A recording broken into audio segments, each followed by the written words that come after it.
right, now for something completely different. This is a fish and logging and rivers talk. Just to give you some background of the problem I'm tackling, there's presently, in 1991 there was the first ESA listed fish in Pacific Northwest rivers. Now we have listed salmon and other species in almost 3/4 of the watersheds of Washington State. Clashing into that fact, we have approximately 4,000 applications to do timber harvest per year. And the DNR is tasked with reviewing these. Do I have to do anything to get it to? Oh, I'm getting free time. So 4,000 applications. The DNR and stakeholders got together and in 2005 put together a habitat conservation plan to hopefully allow timber harvest to proceed without every single timber harvest being reviewed by the feds for its impact on listed fish. Unfortunately, 5 years later, they realized they weren't doing a very good job complying with their habitat conservation plan. About the same time, the tribes on the west part of the Olympics flew new lidar data sets. So I've taken it upon myself to see if I can use these new lidar data sets to improve implementation of the Forest Practices HCP. And so here are my two study rivers. This is Goodman Creek up in near the Hoh, and the Snahapish Creek, which is down near the Queets. And they both are thickly forested channels with complex floodplain patterns, and they have different interesting ownership problems. Here's an idea of how thickly forested they are and how obscure the off-channel habitats are to analysis from conventional aerial photos or other maps. Goodman Creek, Snahapish Creek. So as far as GIS considerations, if you're modeling rivers and river ecology, is you have a downward trending river surface, and if you want to talk about what's beside it, you have to compare what's going on as the river flows down with what's connected to the river.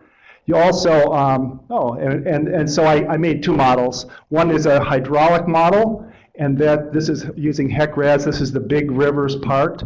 HEC-RAS is a robust tool, but it tries to simplify the dense raster, lidar raster, and I ran into trouble where I had to lessen the extent of my study area. So this is Goodman Creek. 20 million raster pixels is hard to simplify. In Snahapish Creek, I aggregated it to simplify it. This is what the interface of HEC-RAS looks like. There's a lot that you can add to it. It's made for bridges and floodplains and levees and big river tools.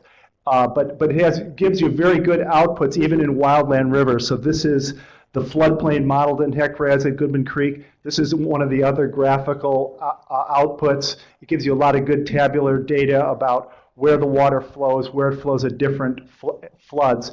So that's so circling back to that statement about ecologically meaningful flows, I modeled a 2-year flood interval, which is approximately every other year the river overflows its banks, then a possibly channel moving flow, a 50-year flow. And these are the results in Goodman Creek over 2009's aerial photos. So the light green is a bankful flow. The dark blue or darker blue is a 50-year flood. You can see there's a lot of wetlands and off-channel habitats. This is circling back to the forest practices part. This is how much has been logged in exactly the same spot since 2009. This is the border of Olympic National Park.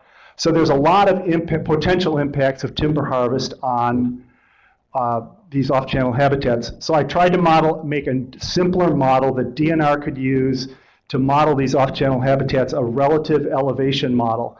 In GIS, I created a fake floodplain underneath the real one and subtracted the real topography from it to get a relative elevation, again, of that downward trending river. And this is the result of the relative elevation model over that same 2009 aerial photo. And this is getting rid of the trees with the lidar. This is comparing the 2-year flood event with the relative elevation model. And the robust model is really good at predicting where the water is going to flow, but the simpler, you don't have to learn how to use HEC-RAS model is robust too. So every time you do remote sensing, people ask you about accuracy. To mention two accuracies. One is how well does the LiDAR do as far as relative elevation, and how well does it let me pick up these off-channel habitats?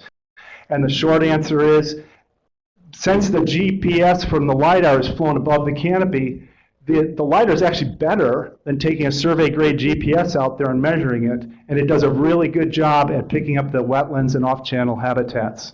So thanks a lot.